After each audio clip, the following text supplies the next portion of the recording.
उज्जैन का रुख कर लेते हैं, जहां साध्वी हर्षानंद गिरी का बड़ा बयान सामने आया है। महिलाओं की सुरक्षा को लेकर हर्षानंद गिरी बड़ा बयान देती हुई नजर आई है। हर्षानंद गिरी ने कहा कि आश्रम में महिलाओं की सुरक्षा बेहद गंभीर है। कई संत जीवन भर मेरी सुरक्षा की गारंटी दे, कोई संत जीवन भर मेरी सुरक्षा की गारंटी दे, इस बात का जिक्र हर्षानंद गिरी करती नजर आए। जो गारंटी देंगे मैं उनके आश्रम में रह लूंगी। ब्यूटी पार्लर वाले आरोपों पर भी जवाब हर्षानंद गिरी ने दिया है। कई संत अपने आश्रमों में ही ब्यूटी सेवाएं देते हैं। तो उज्जैन में गुरु पूर्णिमा के अवसर पर साध्वी हर्षानंद गिरी पहुंची थी। इस दौरान इन बातों का जिक्र उन्होंने किया है।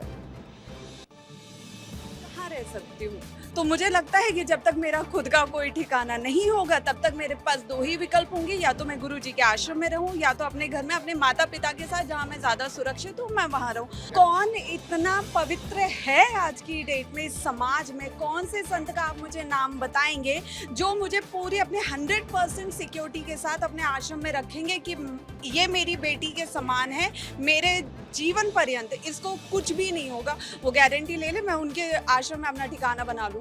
और जो संतों को मैंने देखा है वो पार्लर को अपने आश्रम में बुला लेते हैं। तो सुना आपने साध्वी हर्षानंद गिरी। सवाल तो संतोष यहां यह खड़ा होता है कि आप जिस परंपरा का पालन कर चुकी हैं, सवाल उसी पर खड़े कर दिए। क्या संत समाज में अब इसको लेकर नाराजगी नहीं होगी?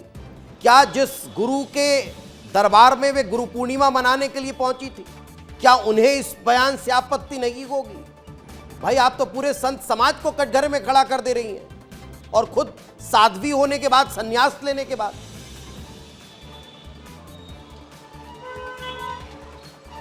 बिल्कुल दीपेश, सवाल तो यही खड़ा होता है जब मीडिया ने उनसे हर्षानंद गिरी से सवाल पूछे कि आप पार्लर क्यों जा रही हैं, जब आपने सांसारिक जीवन त्याग दिया है, जब अपना पिंडदान कर दिया है, तो फिर आपको मेकअप करने की आवश्यकता क्यों पड़ी, क्यों आप पार्लर जाकर अपने केश बनवा रही हैं, मेकअप करवा रही हैं। इस पर संतों ने टीका टिप्पणी की थी और आरोप भी लगाए थे कि हर्षानंद अगर साध्वी बनी है तो साध्वी के चोले का पालन करें, न कि पार्लरों में जाकर अपने मेकअप करवाएं, केश बनवाएं, वो भी पार्लर में खुलेआम तरीके से उसके बाद बनवा कर सोशल मीडिया पर वो वीडियो अपलोड करती हैं। इस पर काफ़ी संतों ने आक्रोश जताया था और संतों ने उन्हें सीख दी थी, अगर आप साध्वी बनिए तो साध्वी का आचरण धारण करें।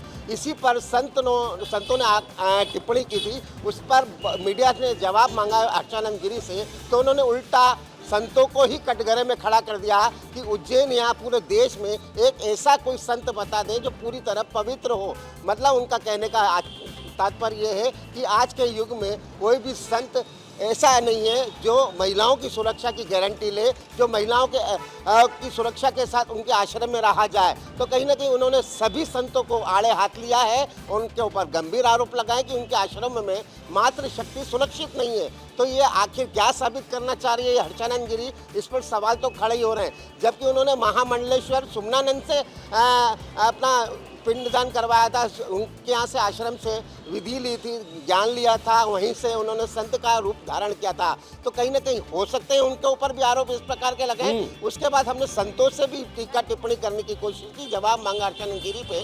तो संतों का कहना है हर्षानंद को इस प्रकार का बयान नहीं देना चाहिए और हर्षानंद गिरी को अपनी मर्यादा में रहकर बातचीत करना चाहिए, क्योंकि संत होता है, संत का चोला धारण करने के बाद आपको मोह माया त्याग कर अपना धर्म संस्कृति को करना चाहिए, न कि पंडित पार्लर में जाकर और संतों पर इस प्रकार का आरोप प्रत्यारोप करें। इस पर संत समाज काफ़ी नाराज है और हर्षानंद गिरी को एक सीख देने की कोशिश की जा रही है। और वहीं उन्होंने जिससे शिक्षा लिए उनसे भी बातचीत करने की बात की है, और हो सकता है कि यह बड़ा विवाद जो है लगातार दिनों में सुर्खियां बना रहा है। बिल्कुल, क्योंकि बहुत बड़ा बयान जो है वो साध्वी हर्षानंद गिरी ने दिया है। एक बड़ा सवाल उन्होंने संत समाज पर खड़ा कर दिया है। यही कारण है कि अब इस पर चर्चा बेहद जरूरी हो जाती है। फिलहाल बहुत बहुत शुक्रिया इस तमाम जानकारी के लिए।